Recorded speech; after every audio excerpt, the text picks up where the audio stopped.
All right, we are back at it again. 30 videos, 30 days, no restarts, no edits, no do-overs. Just hit record and post. All right, so I'm not sure how many days we're into this. And like I've said on just about every one of these, it's a continuous learning process for me. There's so much to learn just watching back and seeing I say this or this is redundant, different things like that. It's been pretty cool. So today we taught our REV Pistol course. So it is a deep dive into recoil mitigation. So the first 3 to 4 hours of the class is recoil mitigation, how to grip, point, and drive the pistol. Index points, reference points based on our own body. So what we would call internal coaching cues, meaning how I relate to myself. Places on the body where I station my hands or my elbows so that every time I grip the pistol and drive the pistol into the target, it's consistent and repeatable. And that's the important piece. I want something that allows me to have the freedom, or gives me the freedom of, what would we say? The freedom from not being able to find the sights, or not seeing the dot, or missing reloads, because I'm using consistent internal coaching cues that are there every single time. They never go away. And so if I tell you to touch your index finger to your pinky, because the magazine, the mag well, will always be right there under your pinky, well, that's robust, that's repeatable. It's never going to not be that way as long as you're shooting a autoloader, right? Or any kind of semi-auto pistol that's on the market right now. The magazine will be under your firing hand pinky, and your support hand index finger touches the pinky, the mag's right there ready to go. So the system that I coach, that's what it's based on, is those internal coaching cues that never change. And so we get a repeatable, consistent performance. So it was fun today. We had a lot of fun. One of the things that comes up when I teach this class is that a lot of folks are not doing much, if any, work one-handed. So they're not just shooting the pistol with the right hand, shooting the pistol with the left hand. It's either both hands on the pistol, or at most, they'll do their strong hand only, sometimes.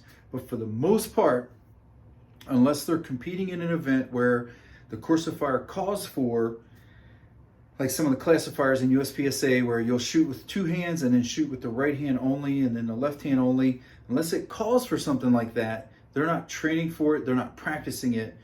And so I like to have a balance of 1/3 both hands, 1/3 right hand only, 1/3 left hand only, so that they get a good introduction, shall we say, or an exposure to running the pistol with one hand. Because particularly with the number of folks that have red dots on their pistols nowadays, that dot can be hard to find if you don't have a good index with either hand. So what I mean by that is your wrist is set at a certain angle that allows that dot to be in front of your eye every time it comes up. So you never have to look for the dot, you never lose the dot.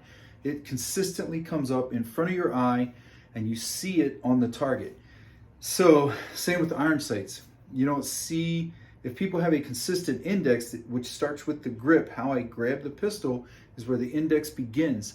So if I'm coming up and I'm gripping the same every single time, the sights will be aligned every single time. And there's a method to that. There's a way to build that that I can't really get into right now because I just don't have a lot of time. But also come take a class with me, man. I mean, like I'll show you how to do it, and then you can do it the rest of your life. But it's something that DR developed. It's just a method of gripping a pistol. I've talked about it before. I've shared it on other videos, but just for brevity's sake, I'm not going to go into it. But if you have that built in, every time you come up on the target, the sights will be aligned, or the dot will be right where you're looking on the target, right? So it was good. I had a good mix of pistols out there. Stacatto, Gucci Glocks, regular Glocks, like probably the most 43Xs I've ever had in a class. There was I think that was the predominant pistol. Actually, there was 9 people. It was a smaller class, so we try to keep the classes at around 10 for this, because it's a half day class that's a deep dive into mitigation, and then the second half, if they want to stay for the second half, then the second half we get into movement drills and all that kind of stuff. But the meat and potatoes is the first 4 hours. So I get people that want to come to just the first 4 hours and really understand how to grip and point and drive that pistol, and how to work through the basics. It's a real deep dive into the basics of how to just make good, fast, consistent hits. And so there was 9 people, 10 people, and most of the pistols out there were 43Xs. So pretty cool. Very, very interesting. And some good data points too came from that. The Shield 15 rounders, as always, they hold up extremely well. Having that Shield mag release, super important, because if you are running those Shield mags with the polymer mag release, for some reason, it just doesn't hold up well. It does not do well, and there's no warning. It's not as if one day you're like, hey, that feels a little weird. It just all of a sudden you go to stuff a mag and the mag drops out. You go to put it back in, it drops out again. And then you take the gun apart, look inside, and that mag catch is sheared off. So it's pretty interesting. And I would just say, like, if you're gonna invest in the 15 round mags from the Shield mags, why not just get the mag release too while you're there? Just throw it on there. It's under 10 bucks, I think. I'm not sure. Don't quote me on that. But definitely a necessary upgrade if you're going to be running the metal mags in there, which I would also highly recommend with the 43X. Why not have 15 rounds on board? So let's see, optics that were there, predominantly Holosun. Pretty much everyone had a Holosun closed emitter.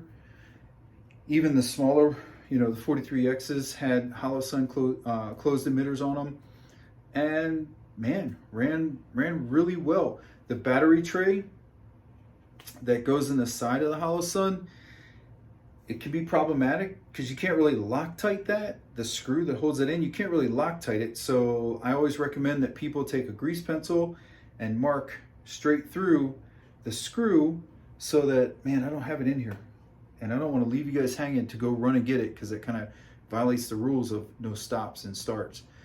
But maybe on another one we'll talk about it. But that tray has a screw, and it's just a flathead screw. So I would just take a grease pencil and just mark through both sides of that screw onto the optic, so you can tell if the screw's moved. If the screw's starting to back out, then you need to tighten it up. And just keep an eye on that thing, because I'm hearing more and more that those things are launching while guys are running courses of fire because they're not checking that. Please always check your gear. Always check. I take the optic and I try to move it. I shake it and rattle it around a little. If it moves even a little bit, even if the screws haven't moved from the hash marks that I make there, so I can see if the screws moved, even if those haven't moved, I still check it. I still check it, because it is a mechanical device. Screws shear, even the best screws will shear because of all that G-force. Things just change, and I'm just careful, man. Not paranoid, I'm careful. And same with that battery tray. If that battery tray screw has moved a little bit, tighten it down. Yeah, just like anything, right? Check and after a day of training like this, we're out training out in the desert. It's a range, but it's out in the desert, and you get that dirt, that sand, the real fine stuff gets all in your magazines and everything. Man, take them apart, clean them out, brush them out. Back in the day, guys would spray silicone down in there to make it slick, so that the mag followers would just glide through there. I don't know if that's necessary anymore. I think that was kind of a thing that guys did with their 2011s back in the day, the old STIs, and now the STI is Stacatto. It seems like they've worked that out. However, one of the Stacattos that was out there had a new mag and was having some problems with the follower hanging up. So stuff the mag. I don't know if you guys have experienced this before, but stuff the mag. So charge the mag up, start running it, and at some point the follower gets hung up on a burr or something that's inside there where it wasn't sanded and cleaned out and made nice and smooth, and the follower will get hung up on that, and so then it won't advance. And so all the rounds that are on top of it, you can just shake the mag and they'll just fall out. And then you smack the mag and the follower clicks and bumps up, right? Not something you want to happen in the worst moment of your life, or even in a match. I don't want that to happen. So make sure you check your mags, take them apart, make sure everything's smooth inside there, those steel mags, the 2011 mags, make sure there's no burrs. And with the polymer mags, the M&Ps, the Walthers, well, the Walthers are steel, M&Ps are steel. The Glock mags, or even those, I'll still take it apart and just run some sort of cloth, like an emery cloth or something, just run it through there just to be 100% sure there's no burrs, no edges, nothing in there that's going to catch that follower. Also, make sure you get that sand and all that stuff cleaned out of there so that your equipment is good, it's ready to go, it is topped off, oiled, greased, whatever, and it is ready to rock. So other than that, there was no malfunctions, which is surprising. There were 0 malfunctions today in any of the pistols that were out there. I think the days of classes where guns are going down right and left and that kind of stuff, I think those days might be behind us. I hope so. I feel like manufacturing in the United States, the pistols that are showing up on the line now the QC is at a high enough level that most folks just aren't having the issues we used to have. And also maybe people aren't doing that kitchen table gunsmithing that used to happen, where a guy with a Dremel was the most dangerous thing your Glock's ever going to see. So maybe those days are behind us. I sure hope so. But just thinking about it, it's been a while since I've had a pistol in my class that and I run a high round count. We shoot a lot and we shoot fast. Like we're burning through some rounds, man, because I want to get those reps in. And it's been a while since I've had had a pistol go down.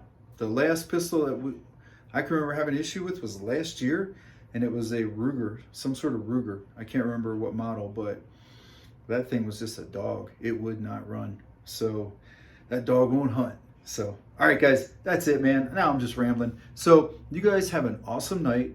Thank you for watching. I appreciate every one of you. If I can ever help you with your training, whether it's fitness, mindset, shooting, edge weapons, impact weapons, empty hand, anything like that, reach out to me and let's see what we can do. Let's work, man. Let's get after it. I'll see you guys on the next one.